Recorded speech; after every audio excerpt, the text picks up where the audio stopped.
Right, I've just got to the Herts Golf Club in Rickmansworth, and it's pretty good. So if you're a Crown Golf member, it's only £5.50 to play. If you just want to rock up and play, it's £12.50. It's actually quite a hard little 9-hole here. First tee came down, it's about 369 yards. The flag just down here. Landed here, a bit dangerous. Football golf going on. Now it's quite difficult because the fairways are very narrow, so you've got to be quite accurate to where you actually land. So we'll see how this one goes. First shot out of the way. Right, ended up getting the first hole in 5. The greens aren't too bad. I've seen a lot worse at the moment. The fairways are pretty good as well. So for a 9-hole, it's quite challenging actually. It's not a pitch, but first hole was 369 yards, I think it was. I have to double check that, but got 5, so happy with that. Second hole's quite tricky, it's only a small little one, just 110 yards. Used a 9-iron up it, and distance was good, although I just landed in the bunker, just left off the pin, so as long as I can get out the bunker then we'll be alright. So the bunker's actually in quite good condition for winter, fairly decent. Not too many stones in there, so let's see what happens. So, just come out the bunker, popped it up, and I have to say, not too bad. Hopefully I can two-putt this and make it par, I think.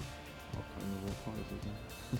So that ended up being a par 3, don't know why I asked what par that was, it was only 110 yards. It's obviously going to be a par 3. So first shot was okay, but ended up in the bunker. Then I two-putted, so that was 4. So not too bad, never played this course before, quite happy with that.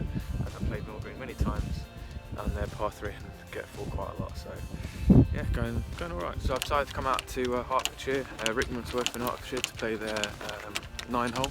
It's not like a par 3, it's an actual, you know, it's a good, I guess it's like a small front 9. The longest one on here I think is 369 yards, so you know, it's fairly decent. At the moment it's going fairly well, just done 2 holes, and yeah, I think I bogeyed both of them, so quite happy with that with my skill level. So let's see what happens for the next few. So third hole, it's a par 4, 273 yards, stroke index 4. Then we've got the pole there. It's quite narrow. Let's see what happens. Decent first shot. Took my 5-iron. Got to here from the tee. That's down there. Now, does anybody know what this pole means? This black and white pole. I'm not too sure myself. Landed here, just on the fringe. Actually, quite happy with that. And then the tee, or the green, sorry, it's just there. See what happens. I had a lovely second shot.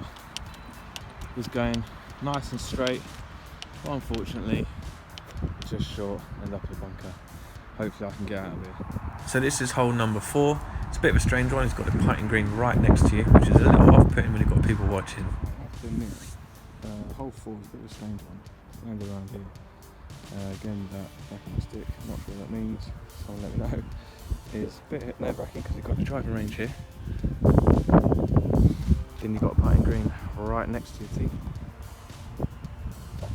So you've got everyone on the range, and you've got everyone on the sort of putting range looking at you while you drive off. Wasn't very brave. Took a 5-iron, and I'm on the fairway, so I'm quite happy with that. The wind is kicking it here at the moment, so I'm down here for 4 shots. I can putt the 2. I'll get a 6 in this par 4, which I'll be happy about. Nice little view from here. It's very tight. It's just the one thing I do. Tee box is up there. One thing I do say about this course is that it is very tight, very, very tight. So you've got to make sure your irons are very accurate. Otherwise you will be on different fairways all day long.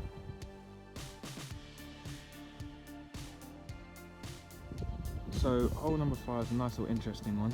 The tee is there.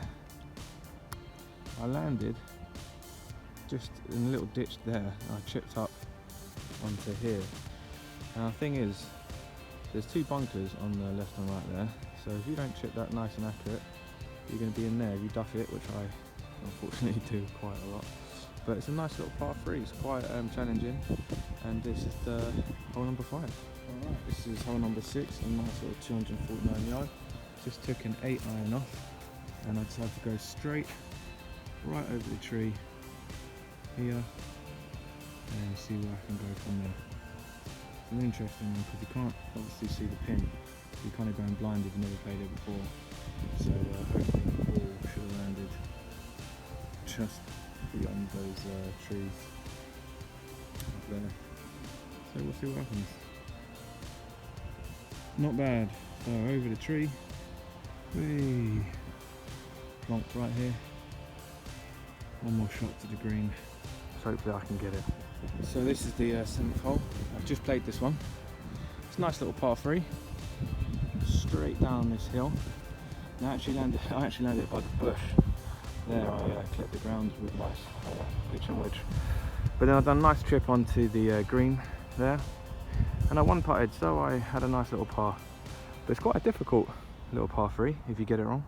But I guess anything's difficult if you get it wrong. So here we are at the 8th tee. This is 260 yards. It's a nice little one. All the way down here. Little dog left to the little dog leg to the left, sorry. It's quite, again, a tight fairway, so if I get a little bit to the right, I'm gonna end up in this bunker. So let's hope it goes true and goes nice and straight. First hit off the tee, just in front of the bunker. That was over 4 iron, didn't hit it too well, didn't fly true. Fortunately, because I was aiming for that middle tree there, just on the left of that white stick. But you know what, I'll take that, it's in play. So let's go. Okay, we're not too far from the pin. Let's see what we can manage. Probably about, say, 9 iron for me right here. Unfortunately, I overshot that with my 9 iron. Pin's just here. I was shooting from just probably behind that tree where the flag's pointing out.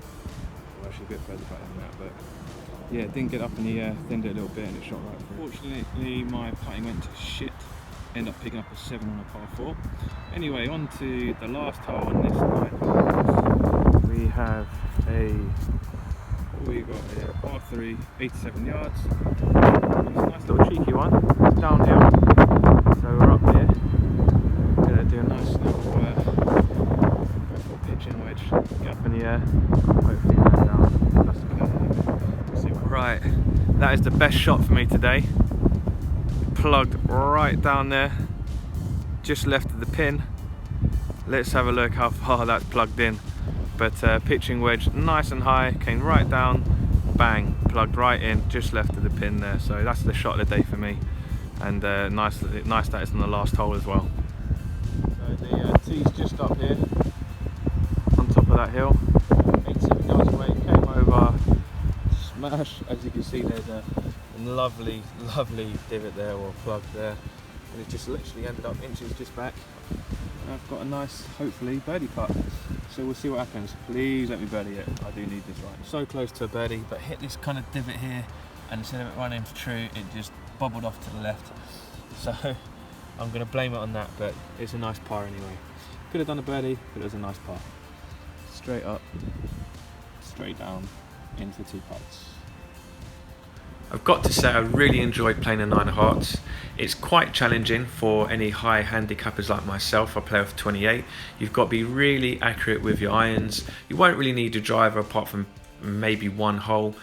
It's a complete bargain for £5 if you're a Crown member.